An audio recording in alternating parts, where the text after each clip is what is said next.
Good afternoon to all of you who are here in present, all of you who are watching online.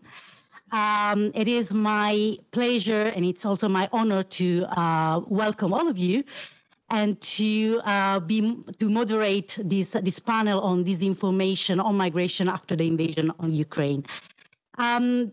Without further ado, I give the floor to the first speaker, and then I will give you more information about today's event. Our first speaker is FEP's Secretary General László Andor, who is also former European Commissioner for Employment, Social Affairs and Inclusion.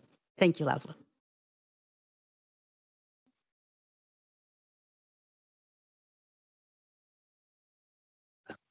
Indeed. Good afternoon. I'm really glad that so many of you came to attend this presentation and discussion, but also I understand that we have quite a few viewers online. My role is to introduce the subject, to highlight the importance, and also continue speaking until Brando Benifei arrives. But he's on his way and he's just around the corner. Look, there is a famous aphorism which says that when war comes, truth is the first casualty. There is probably a competition, like in the case of many aphorisms, who is the originator of this saying.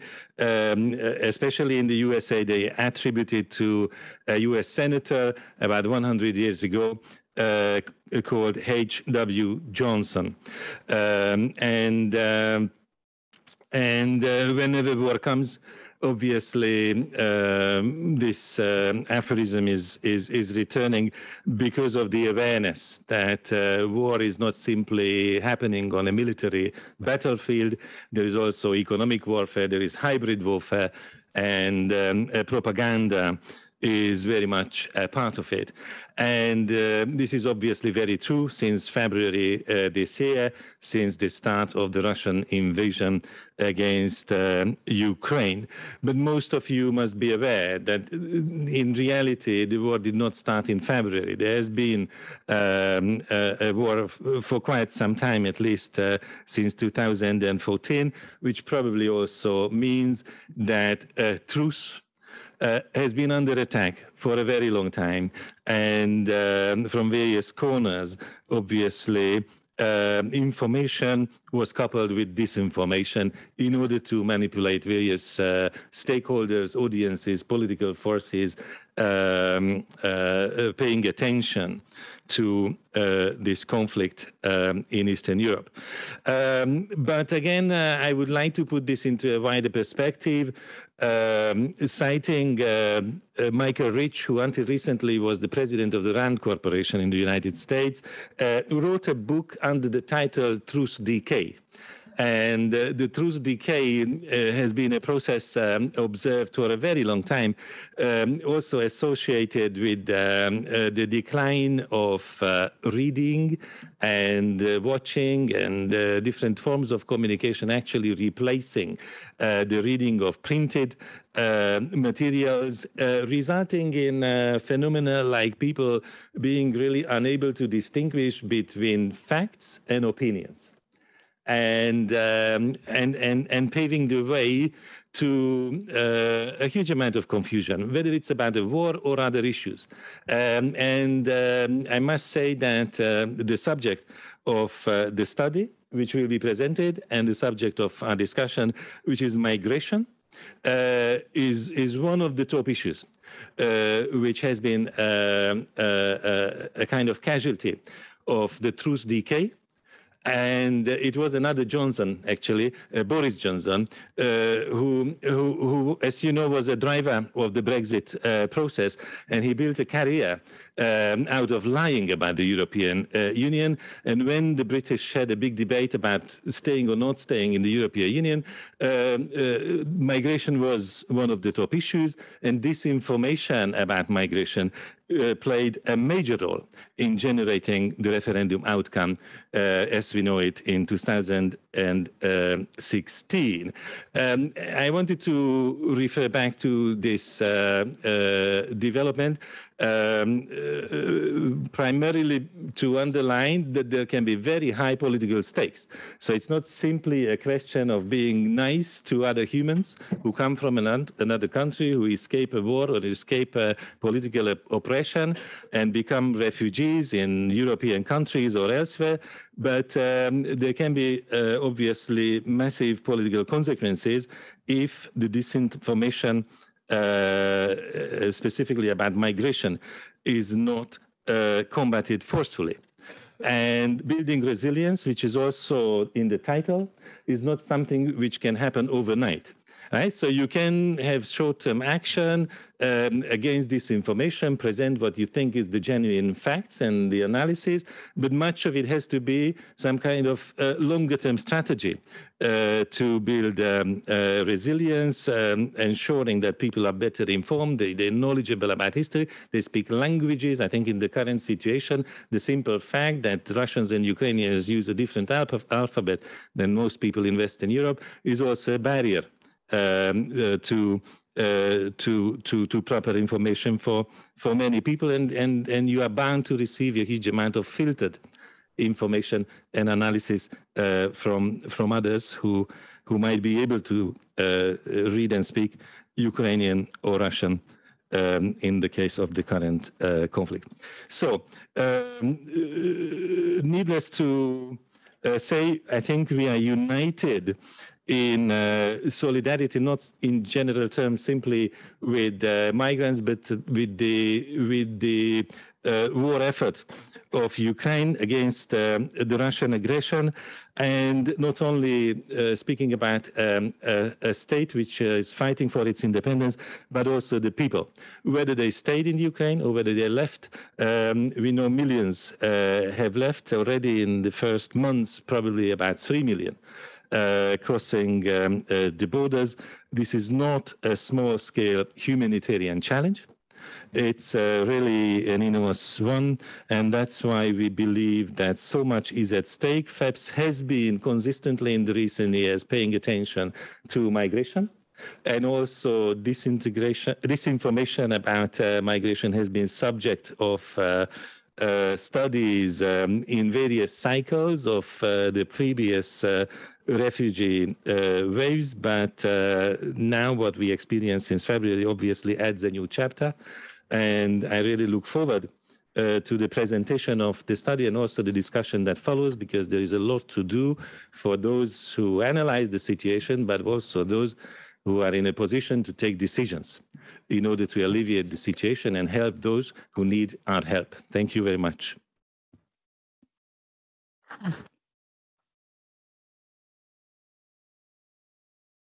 Thank you very much, László, for putting the topic of today's discussion in the context of the current geopolitical situation now also. In fact, I would like to underline that when we started this research, which will be presented today, the war was not on our radars. When it broke out last February, we decided to focus a research which was already going on, to refocus it a little bit also on the question of the refugees from Ukraine. Before giving the floor to our speakers, allow me a few words. First of all, to introduce myself, because I realized I didn't do it, and I knew I was going to forget it. My name is Georgiou, and I'm Senior Research Fellow at the Foundation for European Progressive Studies, which together with the Friedrich Hebel Stiftung and the European Policy Center is the promoter of this research. And allow me also to thank our two partners, again, the Friedrich Hebel Stiftung and the European Policy Center, for this wonderful cooperation of the last 3 years, because this is a project which is going on now for a few years already. I don't want to take too much of the time because time is really strict. But first of all, I want to acknowledge the presence of a lot of people in the room, which was not which I didn't give it for granted, because our habits have changed in the last couple of years. So it's actually really nice to see you here, but also people in online, which it's a good number, I can tell you. It's a good number. Allow me also to introduce our speakers. On my left, Alberto Neidhardt, who from the policy analyst of the European Policy Center, who's also the researcher that carried out this research, who will be presenting the research today. Then, in order of speakers, according to the program, Tina Zournatzi, from the head of communication of DG Home of the European Commission, Brando Benifei, who is a member of the European Parliament from the S&D Group, and Italian as myself, and Georgiou, who you cannot see right now, at least I cannot see right now, but she is online joining us from London, from the London School of Economics, where she is a professor of media and communication. And finally, Hrishabh Sandilya, I studied before pronouncing your name, Senior Program Manager at the European Program for Integration and Migration, as well co-founder of ReImagining Futures. These are going to be the speakers of today. Before giving the floor to them, we will have the opportunity to watch a video, which is an animated video that sums up the key finding of our 4 years research. I would like to underline that this video is not intended for a general public, but actually is targeted to policymakers, to communication experts. Of course, in 4 minutes, we cannot have the possibility to explain all the details of this long study, but we aim to give a few hints to explain what disinformation is, and to also give an idea that disinformation, in our opinion, can be fought and can be prevented. And this is what we mostly aim at. So shall we watch the video then? Thank you. What is the proportion of immigrants in the EU population? 7%, 16%, or 23%? Most Europeans think it's 16% or higher. They're wrong. It's actually 7%. Why do so many people overestimate this number? Part of the answer is disinformation. Fake news manipulates perceptions and distorts public discourse. Timelines get flooded by images and articles falsely claiming that waves of migrants are invading Europe. Manipulated statistics, out-of-context information, and false stories are reproduced to portray migrants and refugees as a threat to Europeans. Online disinformation is everywhere, but fake news about migrants and refugees is especially pervasive. Why is migration such an easy target? It's a complex subject, difficult to communicate about in simple terms. It can be linked to sensitive issues, religion and identity, jobs and security. Disinformation appeals to people's values and beliefs. It amplifies their concerns and anxieties. And lies can travel faster than the truth.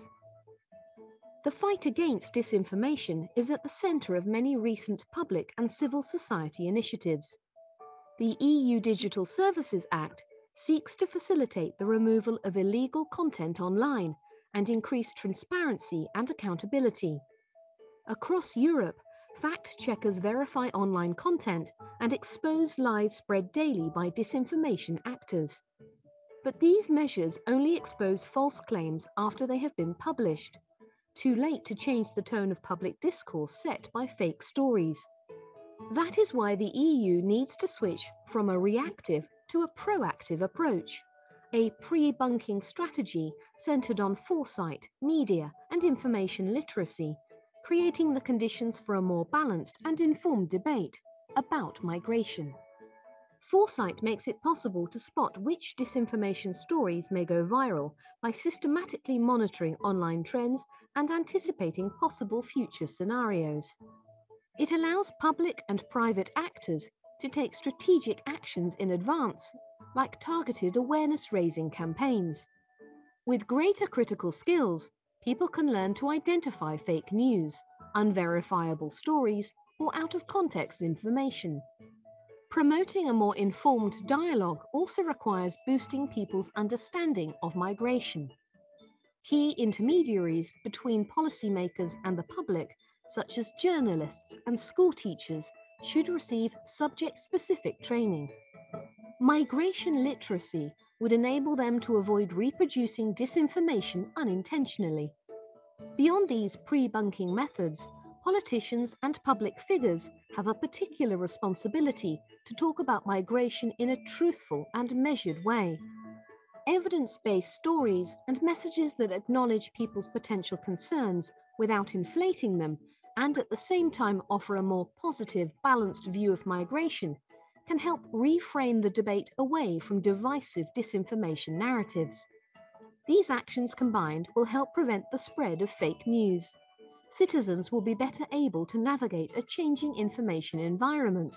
Policies can be based on facts and polarization reduced. Want to know more? Go to our website.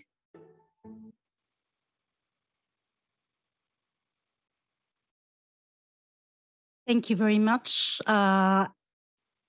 One thing we would like to ask you, we are going to tweet and in order to disseminate this video. So please retweet so that we can spread it as much as possible. Now I would like to give the floor to our first speaker. Remind you that there will be a Q&A session, both for the people in the room and for the people online. For the people online, please make use of the dedicated Q&A chat box so that we can collect your questions and I will ask them on your behalf to the speakers. Alberto, the floor is yours. Thank you, Hedy, and welcome everyone also on my behalf. I don't have much time, so I'll go straight to my input speech. And I begin this by sketch out some of the key disinformation trends in relation to forced displacement from Ukraine. Second, I will talk a little bit about the responses that have been taken so far to address disinformation about Ukrainian refugees. Third, I will make a case for the adoption of a pre-bunking approach that, in our view, can help to sustain and maintain the positive, informed, and balanced discussion that we have had so far, and also prevent disinformation from undermining public support and what have remained, by and large, positive attitudes towards refugees from Ukraine. Now, let me start by emphasizing one of the key traits of migration-related disinformation that the invasion by Russia of Ukraine has once again manifested. And this is the rapid spread of disinformation, which is fueled by events of this magnitude. Only days after refugees fled from the conflict and started reaching European borders, we saw a massive rise of online disinformation. And I'll just give a couple of examples here from Eastern Europe, but you may have followed also fact-checking activities, and you may be familiar with more examples yourself. So in Poland, really literally just days after refugees started arriving in cities nearby the border, refugees started being falsely accused of carrying out violent attacks against local residents. In other countries like Romania and Czechia, social media were really flooded with false stories about wealthy Ukrainians being received with financial and social support, while local residents were being neglected. Now, this rapid spread of disinformation makes it really, really hard to prevent it from sowing confusion, as was mentioned in the beginning, reinforcing stereotypes, and also creating hostility towards people in need of protection. And this is a challenge that we have identified also in our previous studies that we have conducted in partnership, of course, with FES and FEPS in 2020 and 2021. Now, what our research has also shown is that in order to reach its objectives, but also its intended audiences, disinformation taps into people's concerns and tries to appeal to their pre-existing beliefs. And disinformation about Ukrainian refugees is no different in this respect. It attempts to persuade those who are concerned about their security that generalized violence is happening as a result of the arrival of refugees, or those who are concerned about their economic well-being, that refugees are being treated better than them. That said, I also want to emphasize that there are differences and that disinformation varies in accordance with the salient political topics of the day, but also in accordance with the settings and which groups are being targeted. And so in this sense, there is difference between disinformation about Ukrainian refugees and about other groups. So most disinformation stories, with just few exceptions, do not depict Ukrainian refugees as a threat to Europeans' culture and identity, but rather their security and, once again, their wealth or economic well-being. But this doesn't mean that disinformation won't possibly have a deep impact on the political discourse or people's perception about these discussions. Now, I want to underline that a number of fact-checking organizations have recently reported a shift to disinformation stories about wealth once again. So to just give you an example, it's these stories about, for example, refugees coming to Europe in order to receive social benefits while locals struggle to pay for their bills or for the rent. And with widespread concerns about the rising living costs, these kind of disinformation narratives can resonate strongly with many segments in the population and lead to growing resentment towards governments and Ukrainians alike. So this brings me to the question of what has been done so far and what more can be done in order to boost resilience, as was mentioned, against disinformation. So first, as you probably know, the EU launched a series of key legislative initiatives in recent times. For example, the Digital Services Act. Fact-checkers have also really stepped up their game and debunked hundreds of disinformation stories about refugees across the European Union. Yet these initiatives also suffer from some constraints. First, they focus on exposing individual stories or sources or channels. And second, they may not be effective in preventing disinformation from setting the discourse because they intercept disinformation after this has already reached its intended audience. And so this is why, in line with the recommendations that we put forward in our previous studies, it's necessary to take a pre-bunking approach in this case as well. Now, to synthesize, pre-bunking relies on two pillars, and each of them is linked to a different time frame.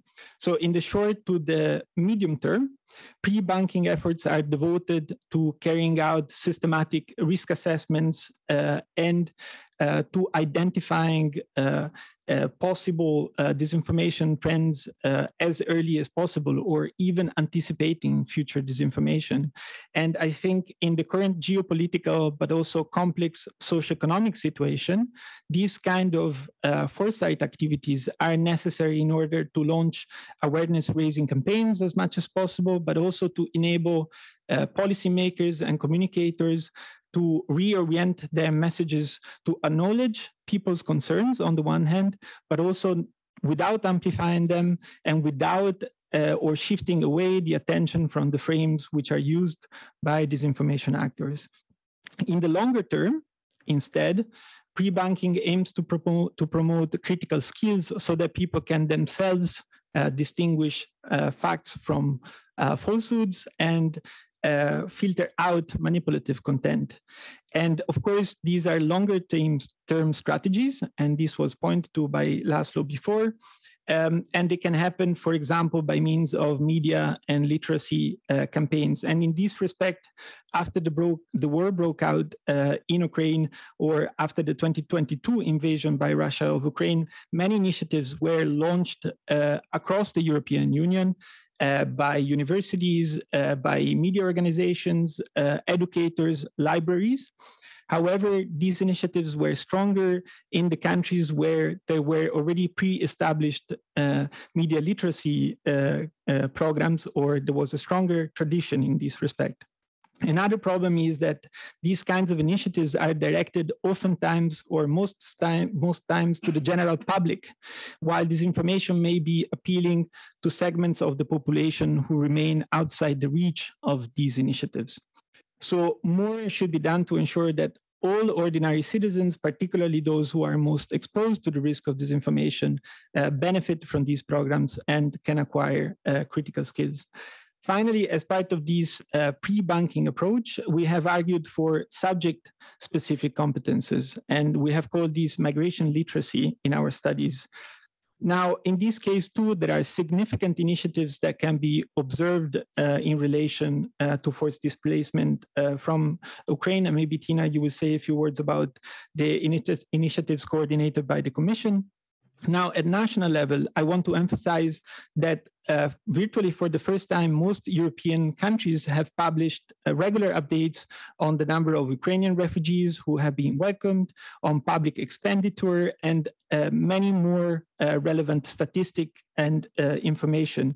And of course, there is ways or margins for improving these initiatives, and yet these are fundamental, really vital for journalists and other intermediaries in order to promote a more informed debate on this topic. Now, there would be plenty of other points to raise, but we have a great panel, and I'm sure that other speakers will also chip in with their input. I will conclude by just saying that, in my view, this information about Ukrainian refugees offers some insight about what the challenges are in dealing with this information about migration more in general, but it also points to possible ways to boost resilience in the future against disinformation. Thanks.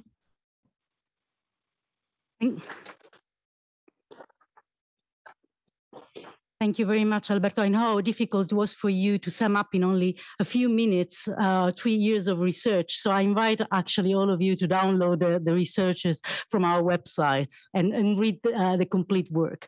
I'm now giving the floor to the European Commission, to Tina Zournatzi, to give us the perspective exactly from the European Commission. Thank you, Hedvig, and thank you very much, Alberto. You set the context and the floor for me perfectly to say a few words about how we have been acting and reacting to the biggest refugee crisis that Europe has seen since the Second World War. So if disinformation around migration was bad before, you can imagine what we were expecting it to be with this crisis. Yet, when we looked at the first figures in April of the Flash Eurobarometer that we conducted on how European citizens saw the response to the war, the European response, on the question of migrants and refugees, important distinction, refugees, the reaction was very positive, and 7 out of 10 European citizens said they were sympathetic towards refugees. In some countries, it was up to in the 90s. So important to say that was April. And now we're in September, almost October. So we know from the past, from research that has been quoted here, that this sympathy towards refugees often wanes with time. We know about, compassion fatigue. We know how disinformation starts to kind of eat into how people see the refugees, and all these narratives that Alberto mentioned, how they can kind of change attitudes, which are always volatile. And we've seen attitudes kind of flow and ebb with the news, with the salience of what is happening on the ground. So thanks to this research, we were, let's say, prepared. Now, let's see how prepared we are for this kind of immense challenge. Because we also know that migration topic is one of the most toxic ones in terms of being used to polarize public opinion. And why? Because it's high on the media agenda. It's used and manipulated to tell a story that can be a different story depending on the angle. And as was also mentioned in the video, it really appeals to people's values and concerns. So it can really be used to instrumentalize or to politicize the debate around refugees and migration. So having been kind of how can I say, we have taken this research on board from a long time now, because I used to work on the reaction to disinformation from a com site in my previous position. So we have been very eager to apply those findings, and especially on the pre-bunking. And as far as pre-bunking is concerned, in terms of this crisis, we saw it as one very big challenge from the very beginning, to communicate clearly as to what the EU is doing in response to the crisis, and in particular on the issue of the refugees. So Alberto mentioned it, that we have been informing about the figures, the statistics on a weekly basis. We have this beautiful little chart that Irina keeps, my colleague Irina keeps updated. So we look at exits from Ukraine, we look at re-entries, we look at registrations of the temporary protection directive. So we look at all the figures. And these figures have also changed along the way in terms of what we include. For instance, now we include also the how many children are integrated in the educational systems in the EU. So very important to provide information from the very beginning to all those who want to get that information, but provide it to the public and to journalists. And on top of that, of course, all the actions that are being taken on the ground, this unprecedented way of dealing with this inflow of refugees, in terms of the temporary protection directive, which was brought in place very, very soon after, so that the refugees can get access to very basic things like access to jobs, access to some help, access to education, to health coverage. So these very critical issues that would allow them to be welcomed and hosted in our countries. We constantly communicated both towards the Ukrainians. We did all our communication in Ukrainian and Russian, but also towards European citizens, to make sure that this crisis is managed. And this is one of the big differences, let's say, and what we tried to learn from before, that this is under control.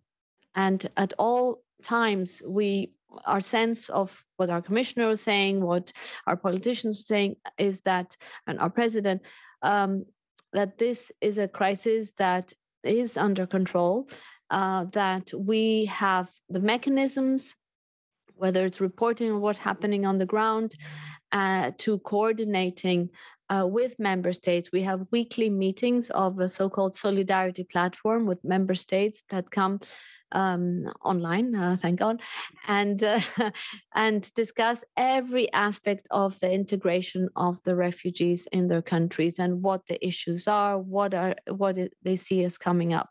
So this sense of being ahead of the game in terms of communicating on what is happening on the ground, and also seeing what are possible issues, for instance, with hosting and structures, the education that we prepared throughout the summer so that the children could go to school in September. All these issues are being managed in a European way, in a coordinated way. So we paid special attention to communicate to the outside world, because we do all that work, and often it's so intense, and that we kind of forget to tell the outside world what's happening. Well, this time we don't, and we really try to explain it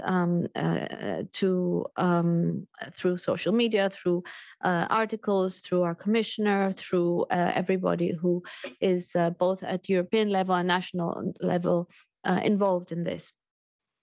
Now, the second area where we also have learned that it's important to be ahead of the curve is in terms of monitoring the disinformation narratives, from the very first ones that were mentioned to the evolution that we see on the ground, monitoring and identifying them. We have some tools that we have developed within the Commission, and we have a weekly newsletter called Fighting the Fallacies. It kind of collects all the trending narratives.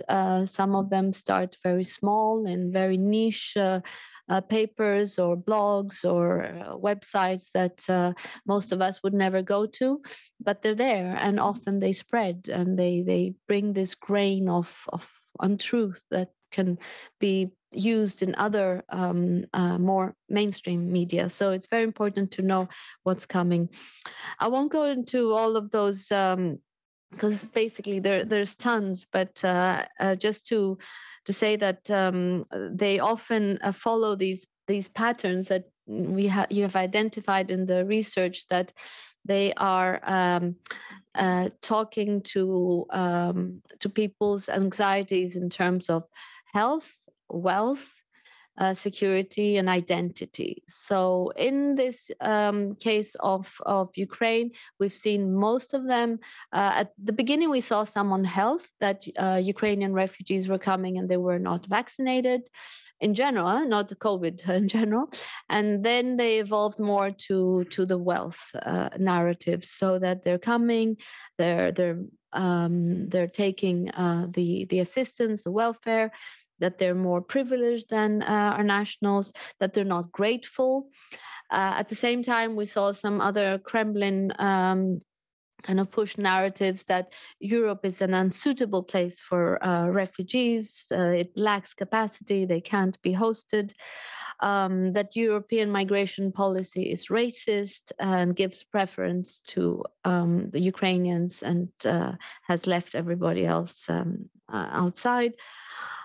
So it's those same angles, and it's very important that we keep in this kind of monitoring, and through the tools that we have, we make sure that those people on the ground in our representations and the people also who speak to the press, that they know that this is happening. And when we see something that is kind of evolving outside from this niche, let's say, area, that we provide the counter narratives and the data that can easily debunk it.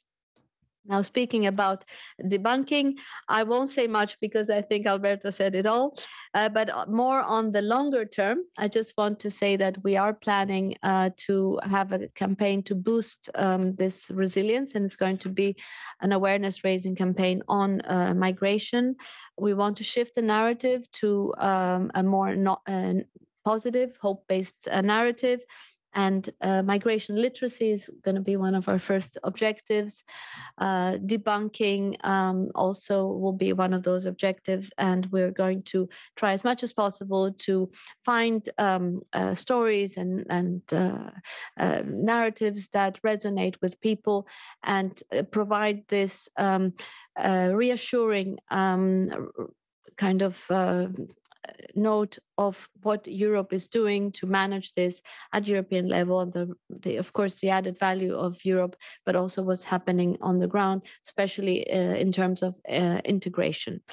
So I'll stop there, and thanks very much. Sorry if I went over time. Can you please? Thank you very much, Tina. I think that you clearly stated that two important things are timing and transparency. And also I'm very glad to hear that some of the recommendations of our papers have been taken on board. I would like now to give the floor to Brando Benifei, member of the European Parliament. And so we have a perspective from the legislative acts which have been passed recently. Yes, thank you very much for this invitation, for this occasion. I will try to bring some political reflection and link to the legislative work and in general to my experience to this discussion that is based on a research and a work that I want to congratulate for all the partners, because I think it's very important that we look at what is actually happening around these phenomena, and so we can also deliver solutions to contrast disinformation, which is, I mean, the venom of democracy today. It's the way democracy stops working, because if people are not able to understand what's around them, they are completely manipulated. So I think it's been important that the European Parliament has devoted 1 year and a half, and it's still going on, with the second installment of a committee, special committee of inquiry on disinformation, which has touched also the issue of disinformation around migration as a tactic of propaganda by extreme right parties. This committee, INGE, of the European Parliament, in fact, we'll have a meeting tomorrow again. It's still ongoing in an INGE 2 version, because the first time of the committee has concluded and they published a report, which is has been adopted by the European Parliament, which underlines the techniques and the ways how the and the necessary steps to fight the attitude and the behaviors of these actors of disinformation, which also target migration as one of the main features. In fact, the European Parliament has been active on not just on contrasting disinformation and pushing the Commission to be more courageous on this. I will go to that now, but also we called for the temporary reception directive to be activated also for the Afghan tragedy, not just and the Afghan refugees, not just for Ukrainians. I want to say that because it has been an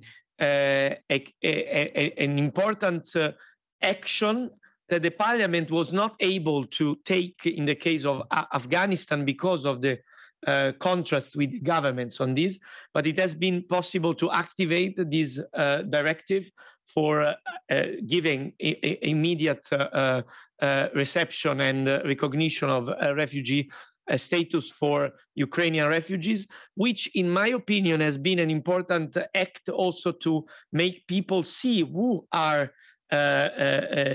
these people fleeing and what means for them in a very direct way. Also by building a positive narrative of solidarity, I think, in a way that has been understood, has been explainable to people, because I think it's very important what was also in one of the research papers that have been proposed to us as preparing for this discussion, to underline that we need to build counter narratives, so that we just cannot go for the fact checking, which is obviously important, but this idea of the pre-banking and of anticipating, I think it's very important, because people will simply not get out of their bubbles also of misinformation if you just leave them there and you try to act only after the problem has materialized. So we really need to do this pre-work, as it's called, the pre-banking, but also it's important that the Commission finally, in my opinion, very late, finally, with the speech of von der Leyen, has taken this initiative for protection of democracy, that we will see how it will be developed precisely. But in my view, this is really crucial, because for too much time I heard about the actions to be taken by education through the civil society and a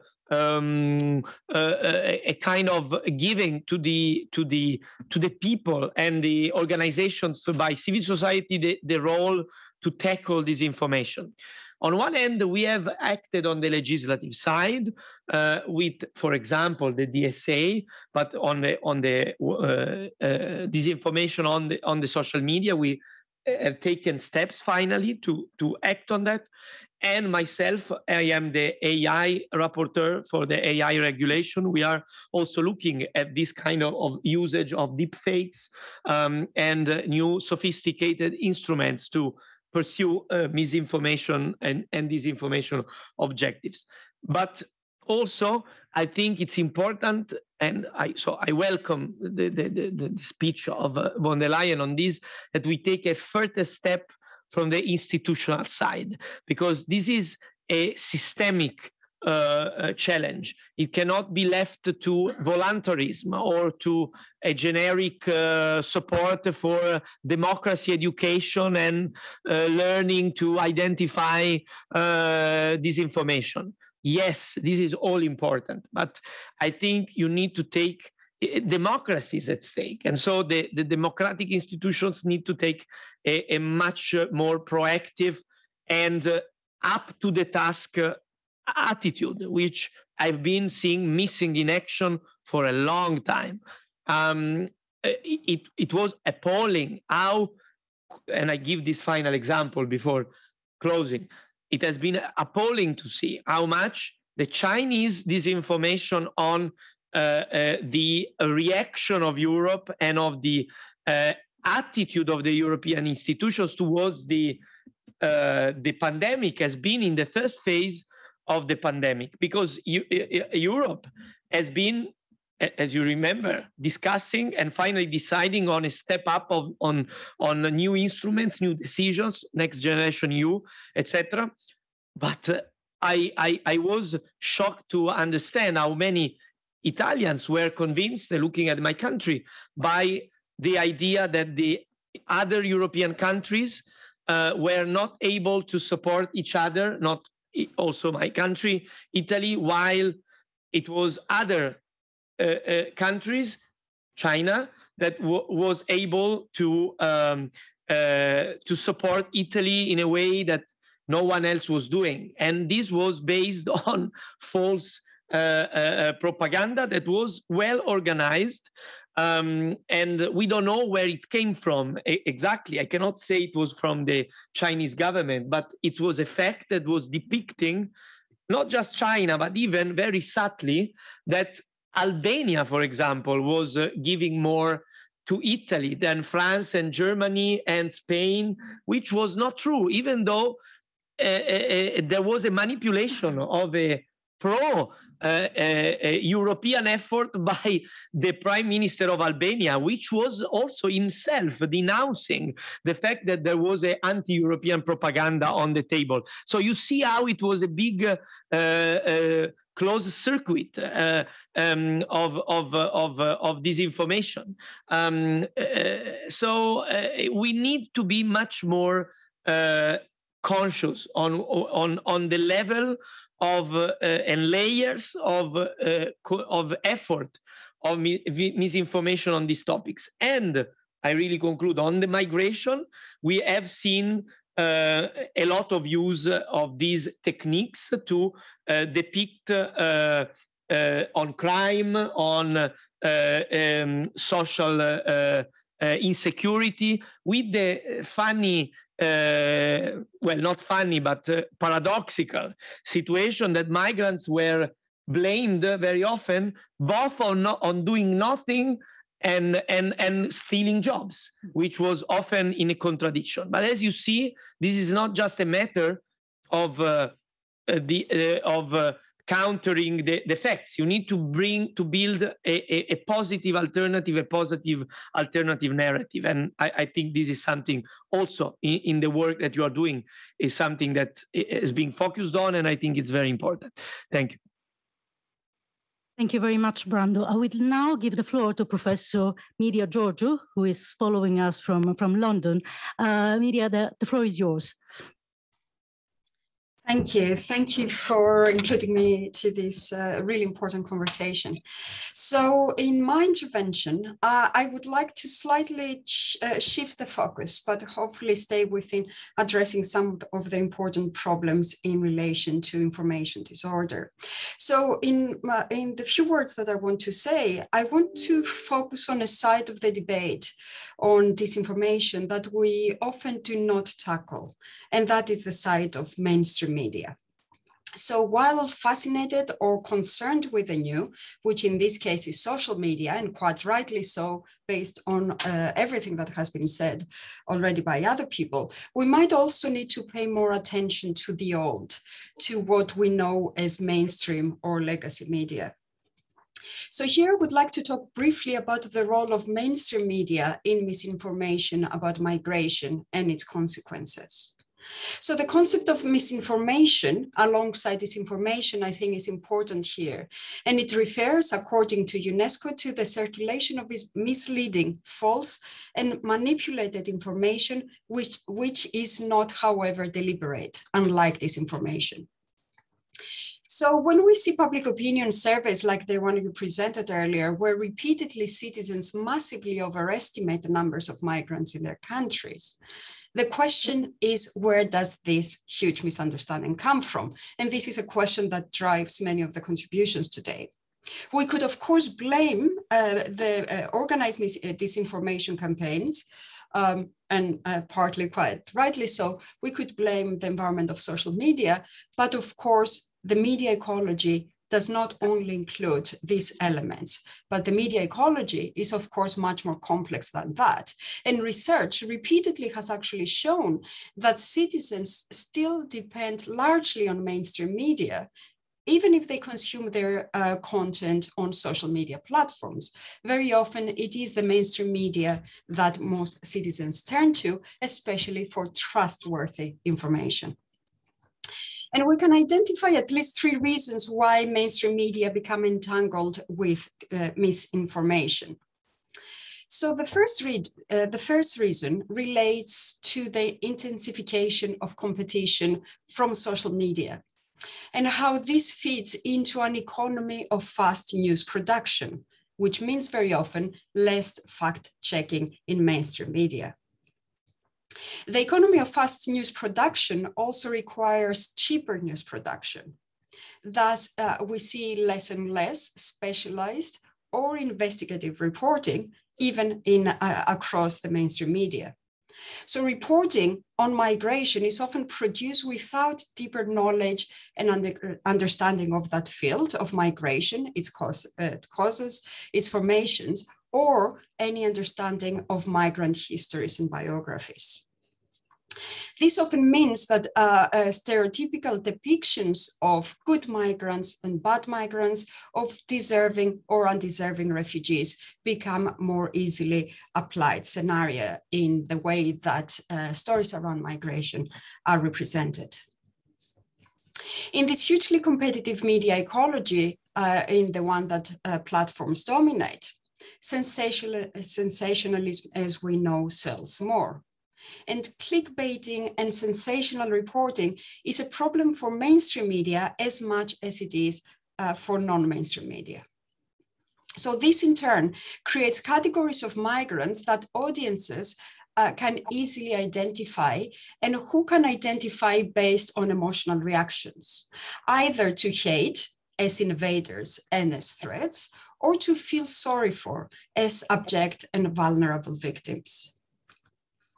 And there are at least three outcomes of this condition, which I would like to address briefly here.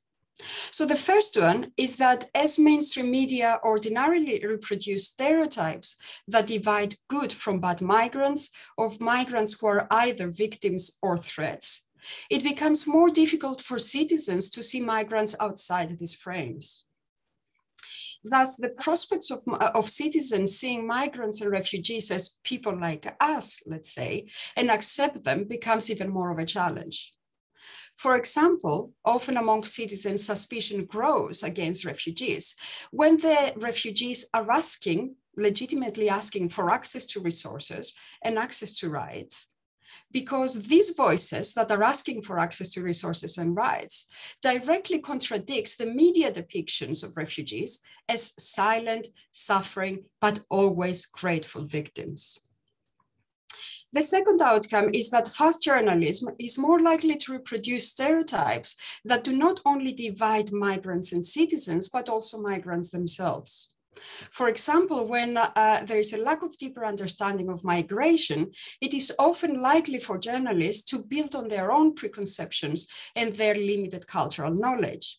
So research now shows repeatedly that mainstream journalism in Europe often gave voice to Ukrainian refugees, which is a more familiar cultural population, while denying voice to refugees from the Middle East or Africa.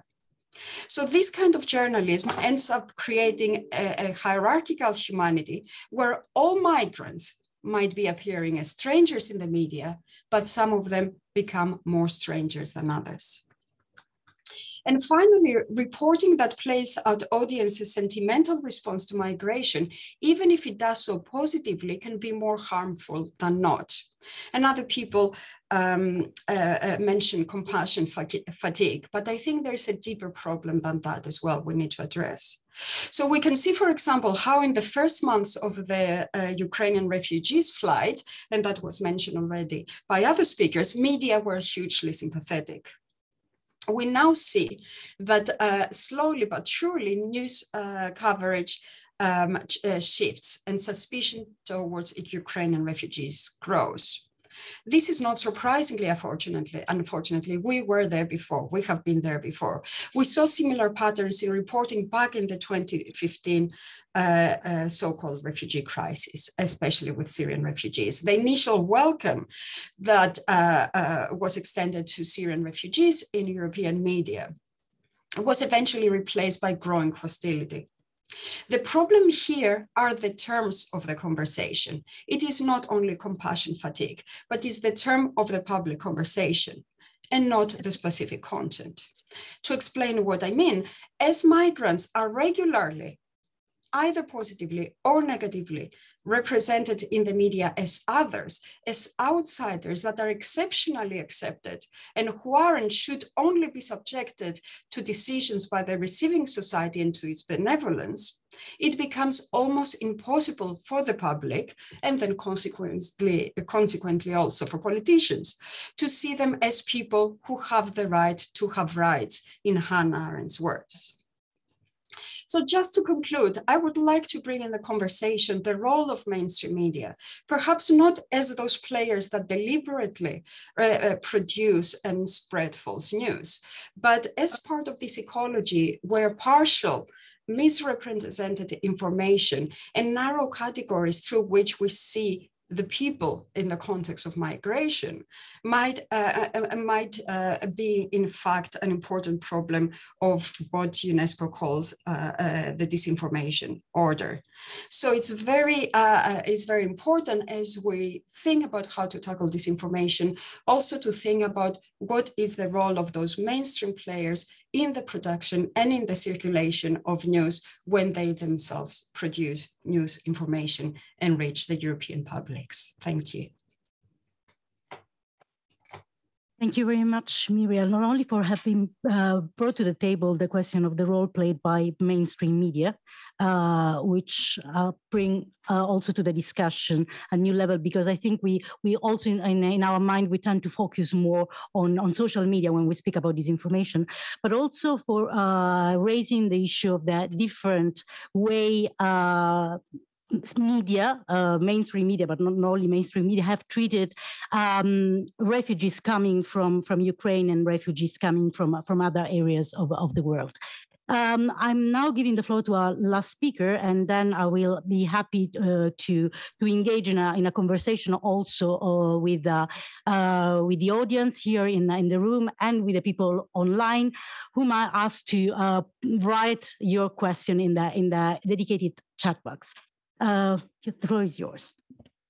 Thank you. One of the perks of going last is that everything's already been said, so I'll be succinct and try and go into the Q&A as soon as possible. Before I start, where are these remarks coming from? I represent EPIM, which is the European Programme for Integration and Migration. So we are a representative of some of the biggest philanthropic actors in the space, but also do a lot of work with civil society across Europe in migration. So essentially, hopefully give you a bit of both perspectives and try and be practical as to how this is actually happening and how we're working. Two anecdotal observations initially. So we're currently running an emergency Ukraine response where we're supporting civil society actors around Europe to help with the displacement from Ukraine. And a lot of that has been focused on the CEE region. And I've spent a lot of time in the Czech Republic. I'm a Czech citizen, so it's natural. And so I'm going to be reflecting a little bit about my time in Prague and what I've seen over the last couple of months. And we're also running our probably the first of its kind narrative change grant in Europe. So we're actually funding, hopefully in the next couple of months, a number of projects that will try and do long-term narrative change around migration in Europe.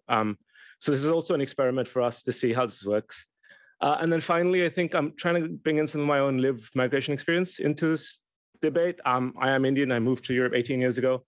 And I am someone who has been subject to these narratives. And also more broadly, I think we do a lot of talking about migrants and migration in Europe, but we very rarely involve them in the conversation. And I think this also, responds to the point Myria was making about othering. So I think just broadly, I think if we want to respond to narratives about migrants in the long term, we need to root this in a sense of authenticity and legitimacy, which is also their voice. And we've seen this with other communities in the narrative change work they've done.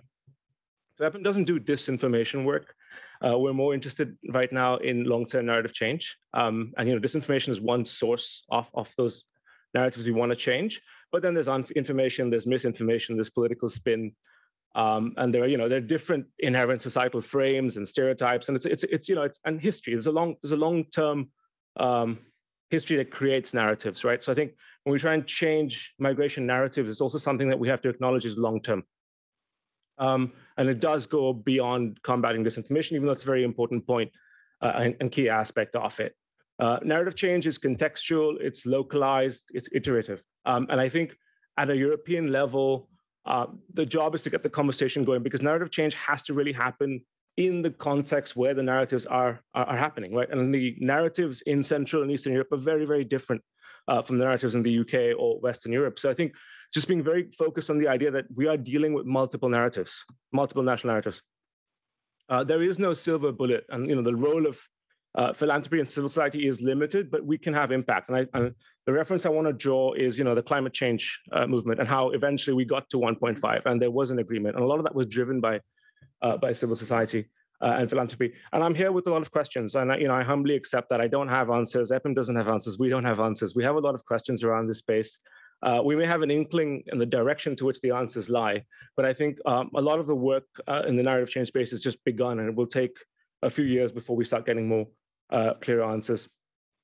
I was asked to respond to 3 questions or 3 larger points to the question of, how can we frame a more informed and balanced debate about migration? And I think this also reflects to what everything else people were saying here, is that we can't frame these negative narratives as attacks on migrants. This is an attack on democracy. This is not us versus them. This is, they are us, we are them. And I think it's showing that this is essentially calling out the fundamental values that we all believe in: rule of law, human rights, basically all of that. So not perpetuating that othering in the challenge. There is no panacea. I think the idea is to build community resilience. Very practically, that would mean cross-stakeholder alliances, media, civil society, academia, polling companies, big business. Everyone who's invested in the topic to come together and do this iteratively and slowly. And there's some really good examples out there. And we've seen this in other parts of the world, and this is something that's coming in to Europe. And I'm just going to reflect here. So we just finished this open call. We had about 125 applications, and we can see how this is definitely a topic in the UK. There's some interest in narrative change in Western Europe, very little interest in Central and Eastern Europe. So it kind of shows you the field and how people are thinking about this. So I think there are no one-size-fits-all approaches. Narratives are very context-specific. And we need to decide, what is that best combination of doing narrative change? Is it through mass media? Is it through popular culture? Is it through mass movements? In the US, a lot of the focus is on movements. So what best fits our national and local and sort of regional European contexts? Practically, what are the risks we've seen so far? What has the current disinformation barrage led to in terms of practical risks and what I've seen so far in Prague in the last couple of months? I think that existential angst we're all sort of feeling about the cost of living crisis, radioactive fallout, it's manifesting itself in sort of day-to-day interactions that are very practical, where migrants and refugees face with people, citizens of countries, lack of daycare facilities, long lines in hospitals, these sort of like day-to-day interactions that representative of a bigger picture. So I think that's where we're seeing the manifestation of it.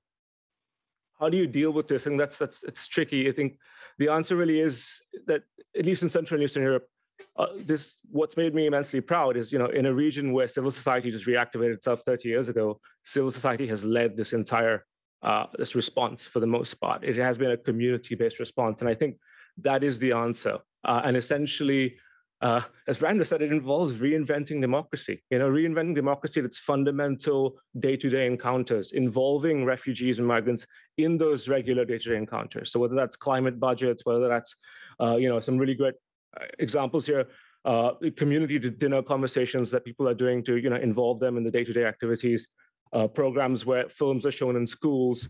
So I think these are the kind of practical aspects, but I do want to bring in the point that it all has to sort of add up to something, that you can't go off the little bits and hope that it adds up to a larger narrative change agenda. I think what we need to do is focus on trying to create a big picture narrative change agenda, and then everyone goes at it in different bits. So I think this is the key, the hard part. How do we get this conversation going? Who are the kind of actors to involve? And I'm really happy to hear that the Commission wants to nudge that in this space, and that is the role Europe has to play. But it has to happen at the national and local levels. And then my final point, and this is where from here I was asked to respond about the lessons from 2015 and welcoming fatigue. I don't think there was welcoming fatigue in 2015 in Central and Eastern Europe. They were too busy closing up Schengen and directing flows around. There was no welcoming.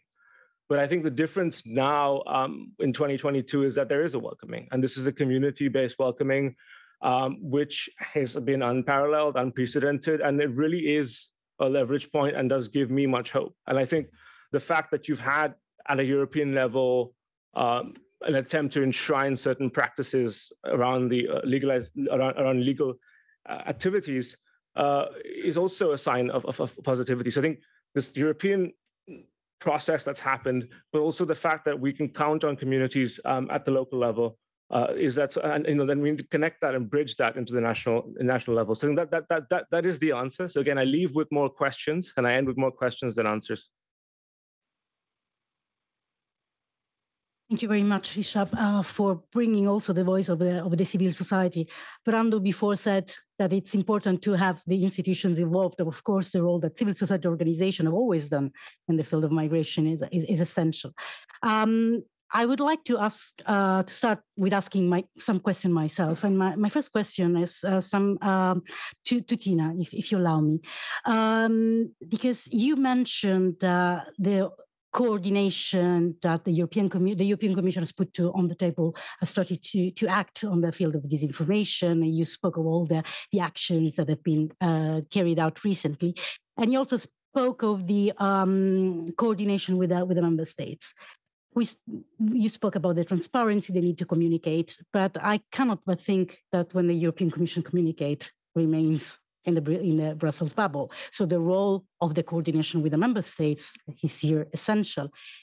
Is that you said that you coordinate every week on the integration of refugees from Ukraine, but what about actions in the field of disinformation? Is there any action which is working, or is something that needs still to be built?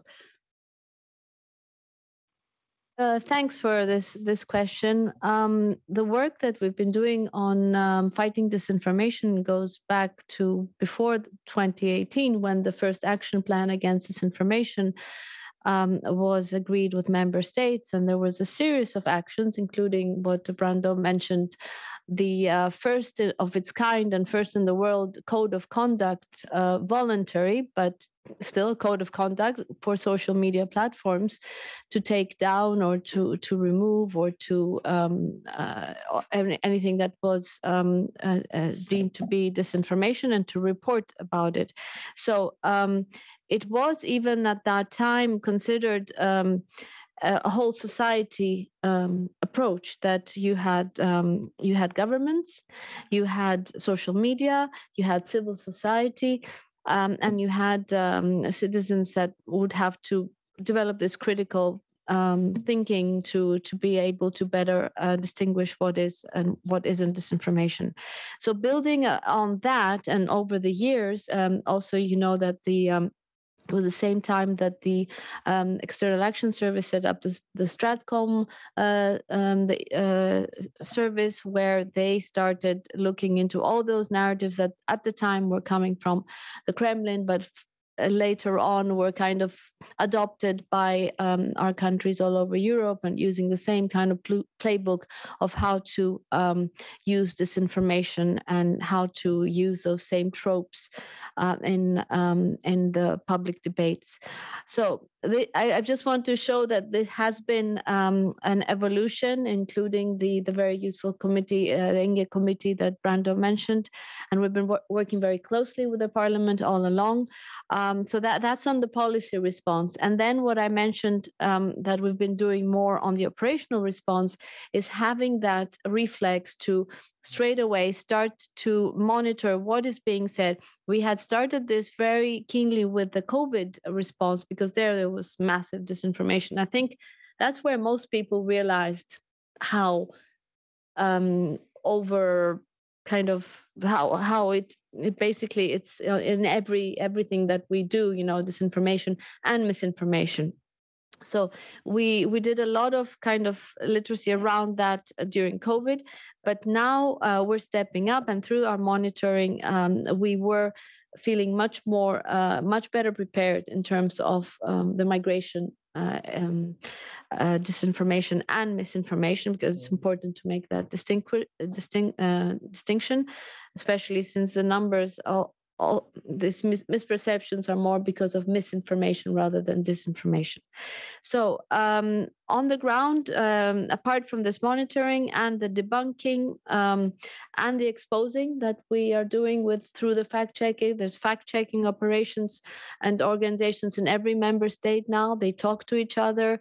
They alert each other. There's an alert system also amongst governments. So there's a lot behind the scenes that's happening, and that's where we're kind of plugging in and making sure that through those systems we know what the next big kind of story is going to be, and see how we can anticipate through this positive narrative promotion and pre-bunking.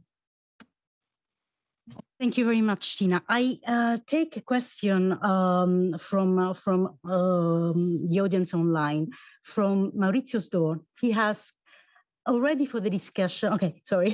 In Germany, CDU chairman Friedrich Merz has warned against social tourism in connection with refugees from Ukraine. In addition, we see that an anti-refugee alliance has won the election in Italy.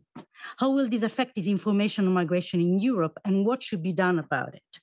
I would also add that the election in another country recently in Sweden has brought to probably the government alliance, another party which has clearly xenophobic attitudes. So this is the kind of environment that is developing in member states. This is a question that I open to everybody, but maybe I will start with Brando, who also has to leave. Yes, sorry, I need to go back to Parliament, but I will answer on this. Also, thinking of Italy. If you let me also on misinformation and disinformation, I want to underline one fact, that in Italy, the majority of Italians voted for the forces that will be in opposition, not for Meloni and her allies. I think this needs to be underlined because there is a lot of disinformation about this. Italy suddenly is like Orban's Hungary. It's not like that. If we add a proportional voting system like in Germany, today the government would be by the progressives, which would have won the elections. Because if we translate the votes on a different electoral system, the German one, we would be in government and Meloni would be in opposition. You can look at that by yourself. So just to say that societies are divided on these issues because they try to polarize the extreme right on this. And I think that at European level, to answer the question, the truth is that there is no way around. There is no way to avoid together finding solutions at European and supranational level, also with the neighborhood. So the nationalistic rhetoric fueled by misinformation and disinformation will be also clash with the fact that, for example, for Italy, there will be the need for further work to find common solutions. So in the end, the idea that we do better alone, also on this, on working on the topic will not work. The risk is, however, that on a more internal aspect of racism, of fueling hatred, there will be the tentative to focus on that by the extreme right forces that will govern also my country and also Sweden. So this is something for which we will need all that has been discussed today, and that you will further develop with the project that has been presented today. Myria, Hrishabh, would you like to add anything? Thank you. Just a small thought here. I think this is a good example, Merz's words that have been brought up. I spoke already about the complexities of the media ecology, but of course we should think about the complexities within information comes in. So we have an entanglement of political forces producing their own narratives around migration, which is, as Brando already mentioned, can be very polarizing. We're often concerned about misinformation and disinformation generated in the media, social media or mainstream media, but sometimes the misinformation and disinformation is generated by politicians, and media reproduce them and can amplify them, of course, and their role can be very important in amplifying and problematic in amplifying them. But of course, it's becoming much more difficult to separate the political sphere now from the informational and media sphere. Yeah, I think for me it goes back to that point about equating migrants and framing it as an attack on democracy, framing the attack on migration or the attack on migrant rights as an attack on democracy, and then waiting it out the 10-15 years you need to make community resilience strong, and at the same time very practically debunking and fighting the political headwinds that will keep changing. Thank you. Are there questions from the audience? No questions? We have a few minutes. Yes, please. Hello, Paul Butcher, formerly of EPC and a co-author of the research papers presented today. So I know all of the things that we covered in the papers, and I don't need to repeat any of them now. But I wanted to ask the panel about something that we didn't have time to go into in a lot of depth in our paper. Because we speak about the role of the media and of civil society, the European institutions, member state governments, and so on. We don't speak so much about the role of political parties. And I know that Brando has unfortunately just had to leave us, so maybe he'll be able to dodge this question. But I was wondering, how do the panel see the role that political parties can play in both counteracting disinformation that is currently distributing and also building that alternative narrative? Obviously, there are some parties that may be contributing to the hostile narratives about migration, but there's also a role that progressive parties can play in building the alternative. I acknowledge the great support that EPC received from political foundations, from FEPS and FES for this project. That's one great way that parties can contribute via their foundations to research. But how do you bring that message to the campaign trail? Myria, would you like you brought up the role of political parties are instruments of disinformation as instruments to counteract disinformation? I don't think I'm an expert in this field. Actually, I don't think I'm the right person to respond. So it's a pity that that Brando left. I don't know if the other two panelists would like to add anything to. Alberto can. I'm not going to speak on behalf of the S&D group in the parliament, nor on behalf of the center-left in Italy, but I can add some thoughts on this, and I want to link it to what was asked before about the role of politicians in connection to the media ecology. So a couple of points on this, also to explain what's in the background to this question.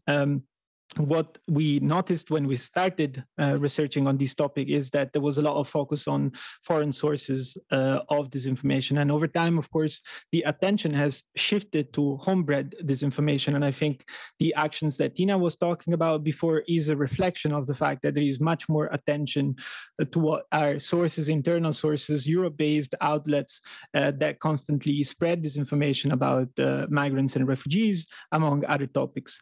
Now, there is better monitoring of these sources of disinformation that are based in Europe, and certainly fact-checking activities are playing an important role. Now, there's kind of a red line when it comes to what politicians say, despite the fact that politicians has as it has been mentioned, oftentimes amplify disinformation. Now, I think the starting point needs to be once again about monitoring and fact checking. There needs to be more attention about what politicians say. And in that respect, I think it's quite interesting that there was a lot more attention about these during the Italian elections and during the campaign to the Italian elections about how much what politicians were claiming was actually based on facts. The problem is, of course, that there is no way to hold them accountable other than by expressing your vote. And so there is a tension there. Now, when it comes to the parties, of course, I have no experience whatsoever in from that viewpoint. But once again, I think that the attention needs to be much more focused on politicians themselves. And I think foundations have a role to play in this respect, particularly those based in Europe who are familiar about the longer term or deeper impact that this kind of hostile narratives fed by politicians can have.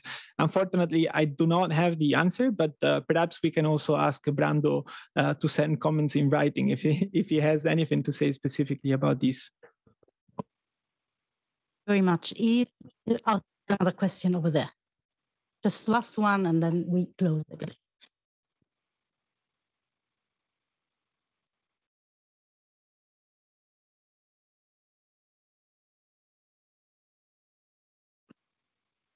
Then Samut, I'm Director of Links Europe and also a member of the EPC Strategic Council. A question to Tina, if I may, regarding the approach of the Commission to the bigger story of Ukraine, because the question of refugees is only one part of this story, a very important one, and certainly within the context of the report, it's a central one. But it also fits within the bigger issue of what is going on in Ukraine and the possibility that the situation in Ukraine may get worse. And that we may be getting bad news coming up simply because it seems that Mr. Putin has decided to fight until the last Russian. So I wonder, in a context like this, whether we should be thinking about preparing public opinion in Europe about the possibility of a very long conflict in Ukraine and a much more costly one in all kinds of different ways than we have seen so far. And I ask this question because I'm always worried that the European Commission is very averse to bad news. It somehow can't handle bad news. And so I think it is important when we are discussing Ukraine in the context of disinformation, fake news, etc., that we also think, what if things get worse and we start getting a lot of bad news from Ukraine? How are we going to react to that? How do we respond to that? Thank you for this question. I think that you're right. We have to, of course, anticipate all kinds of scenarios, and that's what a lot of my colleagues are doing as we speak. And contingency planning is very much part of what we're doing in terms of assessing the overall situation and our response. Now, I don't want to go into areas that are not my own, but I think the key to preparing, as you said, public opinion is being clear about what is happening on the ground, and also that we are preparing for the next stage as we see it. For instance, early in the summer, we started communicating about the fact that we're preparing for children to be educated, to be integrated in the education systems, knowing full well that come September, it's unlikely that the war would have ended and they would all have gone back. And right now, the focus is more on allowing Ukrainians who are abroad to get a job. And very soon we're going to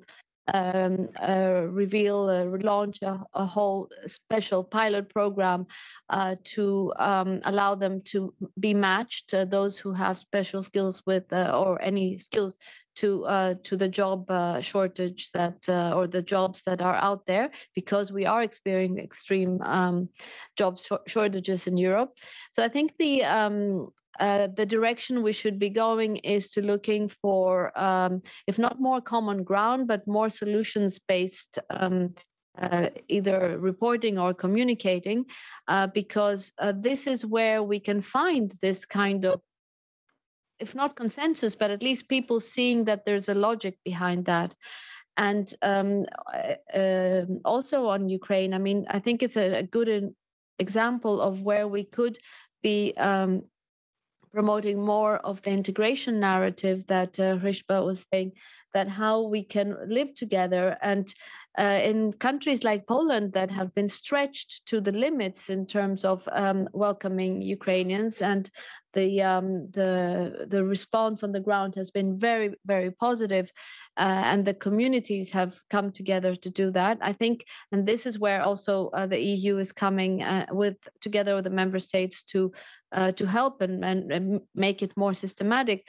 So it's important to mark all these different steps to show that we are managing the situation now and the possibilities of what you're saying in the future, and to harness this solidarity, this good first reaction for the future, because it has shown that Europe, when it wants and when it comes together, can do immense things together. So I would really like us to keep that spirit going forward. Thank you. Thank you very much, Tina. It allows us to close on a positive note.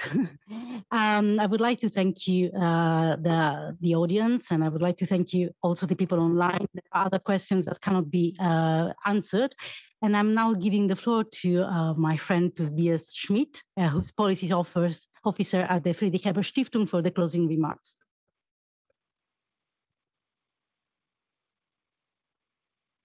Right. Yeah, thank you very much. Also from my side, thank you very much to all the excellent speakers today.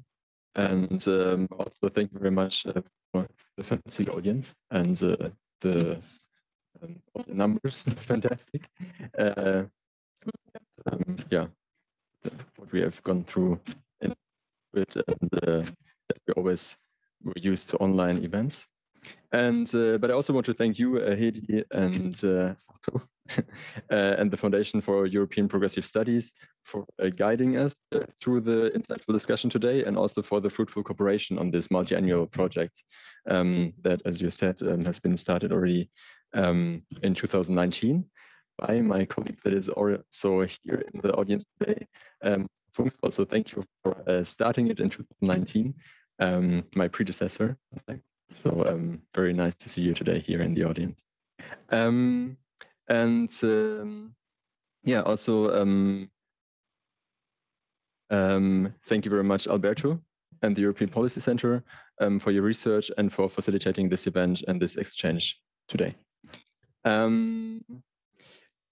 During our discussion today, fighting against disinformation and boosting resilience through migration and media literacy, and also through monitoring efforts, is not only very topical, but of utmost importance. This is true in light of the information war that we experienced following the Russian invasion of Ukraine, but also with regards to distorted narratives and fake news in the run-up to political elections, as you mentioned before, within Europe. And as was also mentioned in the discussion already, we should not forget that a fact-based discourse, including about migration, is also important when it comes to social cohesion, but also democracy and trust in democratic institutions. So I want to pick up Brando's words, because disinformation is a venom democracy here. And I think this fits very well what we are trying to fight against. And this is also why for us as a political foundation, the Friedrich Ebert Stiftung, and as a social democratic political foundation, this project has such relevance. Therefore, also again, to repeat what Hedi said before, if you find the time, please retweet and share the video that we have seen in the beginning and the information that has been posted on the EPC and FEPS and FAS websites, our Twitter channels for the event today. To come to the end, I would also like to draw your attention to what will follow this event and in the next month. First, on 21st of October, we will host a similar panel discussion on the topic in Berlin. This will be in presence. So if you happen to be there in Berlin, you're welcome to join again. There will be a different panel, so we will have a different focus, but it will be most likely also very interesting as one today. And you can register for this event on the website of the Friedrich Ebert Stiftung, which is brussels.fes.de. Also, in the beginning of November, we will see the publication of the study that is currently prepared by Alberto and the EPC on disinformation, and we will keep you updated about this, of course. And last but not least, on November 7th, we will also in a similar format. I'm in Rome. In Italian with an English translation, and it will also happen, like this will be also a hybrid event, so it will be streamed online. If you want to participate there again, you're also welcome to register for this event, and we will keep you posted on with these remarks. I would like to thank you all again and close the formal part of the event. And if I have understood right, then I also like to invite you all to the informal reception for this event, and will take place in the next room, if I'm not mistaken. Yeah, and there we can continue our discussion. A glass of water or a glass of whatever is provided. Thank you very much.